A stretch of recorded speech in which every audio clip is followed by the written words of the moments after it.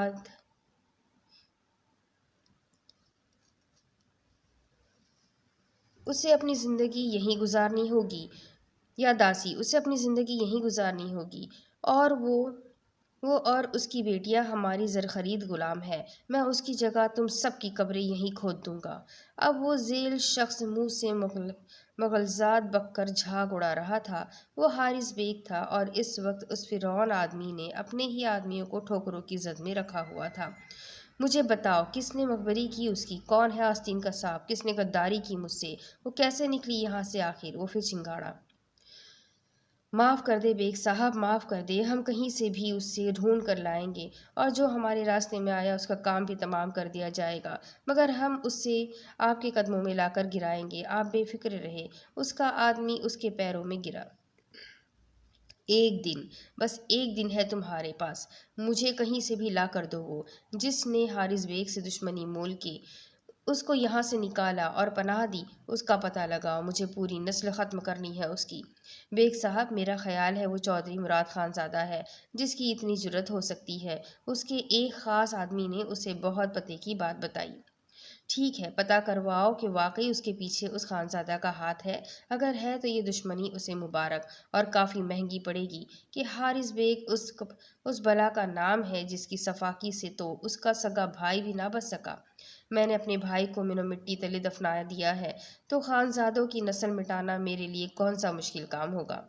اس نے انتہائی صفاقی اور خباثت سے اپنے بندے کے کان میں سرگوشی کی۔ آپ فکر مت کریں بیگ صاحب، میں پتہ لگاتا ہوں۔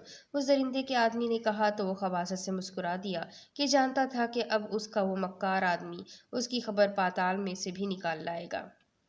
وہ اپنے بستر پر نیم دراز کب سے کروٹ پر کروٹ بدل رہی تھی۔ اس کی ننھی پری ماں کی فکروں پریشانیوں سے بے خبر اس کے پہلو میں گہری نیند سو رہی تھی۔ اس نے سوہن کا معصوم چہرہ دیکھا اور پھر سے گہری سوچ میں چلی گئی۔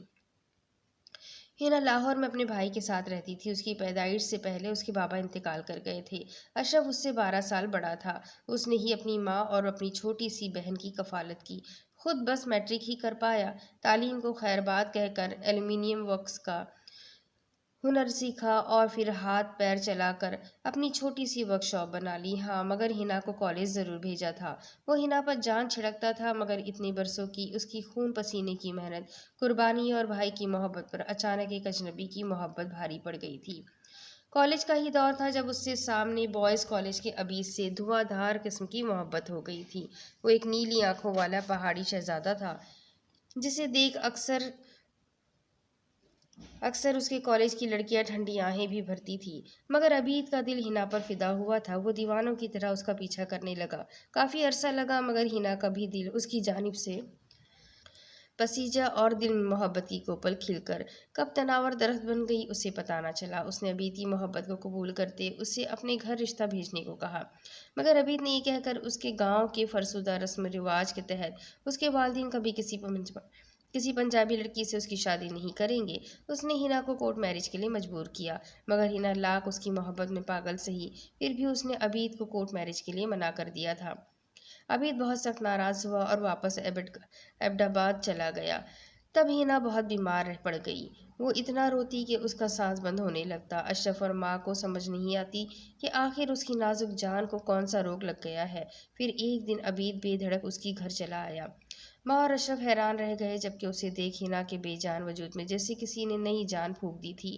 عبید نے سیدھی طرح آ کر اشرف سے وہی بات کی جو وہ ہینا سے کر چکا تھا کہ وہ ہینا سے نکاح کرنا چاہتا ہے، لیکن اپنے والدین کی مرضی کے بغیر۔ کوئی نہیں جانتا کہ اس کے سر میں کیا چل رہا تھا۔ تب اشرف نے صاف منع کر دیا، یہ کہہ کر کہ وہ اپنے گھر کی عزت کو یوں چوروں کی طرح اس کے حوالے نہیں کرے گا۔ اگر اس کے والدین عزت سے آ کر ہینا کا ہاتھ اس کے لیے مانگتے ہیں تو وہ اسے کوئی اعتراض نہیں۔ اشرف نے منع کیا تو عبید کو خوب تڑکا لگا۔ وہ پھر سے ناراض ہو کر چلا گیا اور ہینا مرنے والی ہو گئی۔ اس نے چھوڑ دیا اور عبید کی محبت میں پوری طرح نہ رہ پائی، بہت احتجاج کیا۔ کھانا کھانے پر بغاوت پر اتر آئی۔ اشرف نے اسے بہت سمجھانے کی کوشش کی کہ مگر اس وقت اس کی آنکھوں پر عبید کی محبت کی ایسی پٹی بندھی تھی کہ نہ اسے کچھ دکھائی دیتا تھا نہ سنائی دیتا تھا۔ اسے یاد ہے اس کے بھائی کے الفاظ آج تک اس کے کانوں میں گونجتے تھے۔ یہ اس آدمی کی کیسی محبت ہے، دہی دہی رانی، جو تمہیں عزت دینے کی بجائے بے عزت کرنے پر تلی ہوئی ہے۔ کیا کہیں کہ اس کے گاؤں کے لوگ کے جانے کس سے بھگا کر لایا ہے؟ لڑکی کا کوئی وارث نہیں تھا کیا جو بھگا کر رخصت کر دیا؟ اس شخص کے ماں باپ نے تمہیں اپنایا تو وہ بھی تمہاری عزت اور قدر کرے گا، نہیں تو یہ 4 دن کی محبت کا بھوت جب سر سے اترے گا تو وہ تو آزاد ہوگا۔ شتر بے مہار جو چاہے گا تم سے سلوک کرے گا، کوئی کہنے سننے والا نہیں ہوگا۔ میری بچی، میری بات کو سمجھو، خود کی قدر اور عزت کرواؤ۔ اگر وہ اتنی ہی تم سے محبت کرتا ہے تو اپنے ماں باپ کو لائے گا اور عزت سے تمہیں بیاہ کر لے جائے گا، نہیں تو اس خود غرضی اور رسوائی والی محبت سے تو صبر اچھا۔ اشرف نے اسے ہر طرح سے سمجھانے کی کوشش کی مگر وہ نہ مانی۔ موت کے منہ میں پہنچی تب اشرف کو اپنی ضد سے دستبردار ہونا پڑا۔ اشرف نے اپنے گھر میں 4 رشتے دار بلا کر خاموشی سے اسے عبید کے نکاح میں دے دیا۔ وہ 2-3 دن ان کے پاس رہے، پھر جانے اس آدمی کو کیا سوجھا کہ وہ اسے لیے ایبٹ آباد جانے کی رٹ لگانے لگا۔ اشرف کو اس کا رویہ، اس کی عادتیں، اس کی فطرت بہت مشکوک اور عجیب لگ رہی تھی۔ وہ حنا کی جانب سے عجیب طرح سے دھرنوں اور وسوسوں کا شکار ہی رہا تھا۔ بہرحال اب مجبوری تھی، اسے حنا کو اس کے ساتھ رخصت کرنا ہی پڑا۔ کافی خوشگن خیالات کے ساتھ حنا نے ایبٹ آباد کی پتھریلی سرزمین پر اس خیال سے قدم رکھا کہ وہ اپنے خلوص اور خدمت گزاری سے اپنے سسرال والوں کا دل جیت لے گی۔ عبید نے اس کا ہاتھ تھاما ہوا تھا اور اب اپنے گھر میں اپنے والدین کے سامنے کھڑا تھا۔ اس کے ساس سسر، 2 نندیں اور ایک جیٹھ ان کے سامنے کھڑے حنا کو بغور دیکھ رہے تھے، جبکہ حنا کو اپنے جیٹھ کی لپلپاتی نگاہوں سے کراہیت سی محسوس ہو رہی تھی۔ عبید کے بتانے کی دیر تھی کہ وہ حنا کو یہاں کیوں اور کس حیثیت سے لایا ہے۔ مغالطات اور گند کا ایسا طوفان اٹھا کہ حنا کو سب کے سامنے اپنے کانوں پر ہاتھ رکھنا پڑا۔ کہاں سے اٹھا کر لائے ہو اس بدذات حرافہ کو؟ کون سے بازار سے، گٹر سے اٹھا کر لائے ہو؟ شکل سے ہی بازارو لگ رہی ہے۔ یہ اس کی کنواری نند کا فرمان تھا اور خود کے لیے ایسے الفاظ سن حنا کا دل کیا کہ زمین پھٹے اور وہ اس میں سما جائے، جبکہ اس نے دیکھا عبید اطمینان سے یوں کھڑا تھا جیسے یہ سب گالی گلوچ سننا اس کے لیے روزمرہ کی روٹین کی یا عام سی بات ہو۔ حنا نے بے تحاشا روتے اس کی پشت پر چھپ کر اس کی شرٹ مٹھیوں میں جکڑ لی۔ عبید اس کا خوف سمجھ گیا تھا۔ آخر کیا تکلیف ہے آپ لوگوں کو؟ نکاح کیا ہے میں نے اس سے، شریف گھرانے کی لڑکی ہے یہ، اب مجھے میرے کمرے میں جانے دینا۔ آپ لوگوں نے کہ یہی عدالت لگائے رکھنی ہے؟ ابھی چلایا تھا۔ حنا کو ایک مرتبہ پھر اس کا لہجہ اور زبان سن کر صدمہ لگا تھا، مگر اس وقت کچھ زیادہ سوچنے کا موقع کب ملا۔ عبید کے گھر والوں نے اسے قبول نہیں کیا اور گہری رات میں ان کو گھر سے دھکے دے کر باہر نکال دیا۔ وہ اس لیے وقتی طور پر اپنے ایک دوست کے گھر چلا آیا۔ حنا سہمی سہمی سی تھی، وقت ہاتھ سے بھری ریت کی طرح پھسل رہا تھا۔ لگتا تھا وہ زندگی کے اس قدر اہم معاملے میں کچھ غلط انتخاب کر بیٹھی تھی۔ اب بھی وہ اس پسماندہ اور عجیب سی سیلین کی بدبو زدہ بیٹھک میں سر ہاتھوں میں گرائے بری طرح رو رہی تھی۔ جب عبید اندر داخل ہوا، آتے ساتھ ہی اس کا رونا دھونا دیکھ عبید کے ماتھے پر بل آ گئے تھے۔ وہ دروازہ بند کر کے بڑی بے تکلفی سے اس کے قریب چارپائی پر آ کر بیٹھ گیا تھا۔ حنا بے اختیار ہی گھبرا کر اس سے دور ہوتی فاصلہ قائم کر گئی۔ عبید کے ماتھوں کے بلوں میں مزید اضافہ ہوا۔ اب تجھے کیا ہوا؟ کیوں آنسو بہا رہی ہے؟ گھر سے ہی نکالا نا تو کیا ہوا؟ میرے ہاتھ پیر ٹوٹے ہوئے ہیں کیا کہ تیرے لیے ایک مکان کا بندوبست بھی نہیں کر سکوں گا؟ میں مر گیا ہوں کیا؟ وہ اس کے آنسو سے چڑھ کر بول رہا تھا۔ ایسے تو مت بولے آپ عبید مجھے بہت ڈر لگ رہا ہے۔ وہ اب بھی سہمی ہوئی تھی۔ عبید کی لال انگارہ آنکھیں اور ڈگمگاتے قدم دیکھ وہ مزید خوفزدہ ہو گئی تھی۔ بہت اچھی بات ہے، تیرا ڈرنا آج مجھے بہت اچھا لگ رہا ہے۔ ویسے بھی اس خاص رات میں ہر شریف لڑکی خوفزدہ ہی رہتی ہے۔ وہ چارپائی پر نیم دراز ہو کر اسے کھینچ کر اپنے کشادہ سینے پر گراتا ہوا معنی خیزر گمبھیرتا سے بولا، چل اب رونا بند کر، مجھے ان خاص اور قیمتی لمحات میں یہ آنسو نہیں چاہیے۔ عبید نے نرمی سے اس کے گالوں سے آنسو صاف کیے اور اس کے گداز وجود کو خود میں سمیٹ لیا۔ عبید پلیز رکے نا، یہ ہمارا گھر نہیں، مجھے اچھا نہیں لگ رہا، میں کمفرٹیبل نہیں ہوں۔ پلیز اسے ناقابل برداشت گستاخی اور بے باکیوں پر اترتے دیکھ۔ وہ گھٹی گھٹی آواز میں کہتی، پھوٹ پھوٹ کر رو رہی تھی، ہنا کیا تکلیف ہے تجھے؟ کیوں فضول کے نخرے کر کے میرا موڈ برباد کر رہی ہو؟ کیوں کمفرٹیبل نہیں ہو؟ کہا تو ہے کل کو بندوبست کر دوں گا اپنے گھر کا۔ وہ دھیمے مگر گرجدار آواز میں گھرایا۔ گرفت میں اس قدر سختی آئی کہ ہنا مچل گئی۔ عبید، مجھے ڈر لگ رہا ہے جیسے ہمیں کوئی دیکھ رہا ہے۔ پلیز کل تک کا انتظار کر لینا۔ میں آپ کی ہی تو ہوں۔ کل آپ جیسے چاہیں مجھے اپنا بنا لیجیے گا۔ ہنا منتوں پر اتر آئی تھی مگر نہیں جانتی تھی کہ وہ ایک خود غرض انسان ہے جسے اپنی غرض کے سامنے کچھ نظر نہیں آتا۔ تیرا دماغ خراب ہو گیا ہے، فضول کے وہم پال رہی ہے۔ عبید نے اٹھ کر زیرو پاور کی لائٹ بھی آف کر دی اور پاس پڑی اون کی بڑی چادر اپنے اور ہنا کے اوپر درست کر لی۔ اب تو کوئی اعتراض نہیں نا؟ اب تیری آواز آئی تو سوچ بھی نہیں سکتی میں کیا حشر کروں گا تمہارا۔ عبید دھیمی آواز میں اس کے کان میں گھرایا۔ اس کی گرفت میں چٹانوں سی سختی تھی۔ وہ غرض کا پجاری ساری رات اپنی غرض مٹاتا رہا جس پر ہنا کی آہوں سسکیوں کا ذرا برابر بھی فرق نہ پڑا۔ یہ اذیتوں اور روح کو چھلنی کرنے والی رات وہ رات تھی جب عبید کا اصلی چہرہ اس کے سامنے کھل کر آیا ہوا تھا اور اس کے ہر غیر انسانی عمل نے اسے ہنا کے دل سے پوری طرح اتار دیا تھا۔ اب اس کے آگے کی کہانی میں آپ کو اگلی قسط میں سناتی ہوں کہ آگے کیا ہوگا۔ یہ جاننے کے لیے میرے ساتھ بنے رہیں۔ اگلی قسط میں پھر ملیں گے، تب تک کے لیے اللہ حافظ۔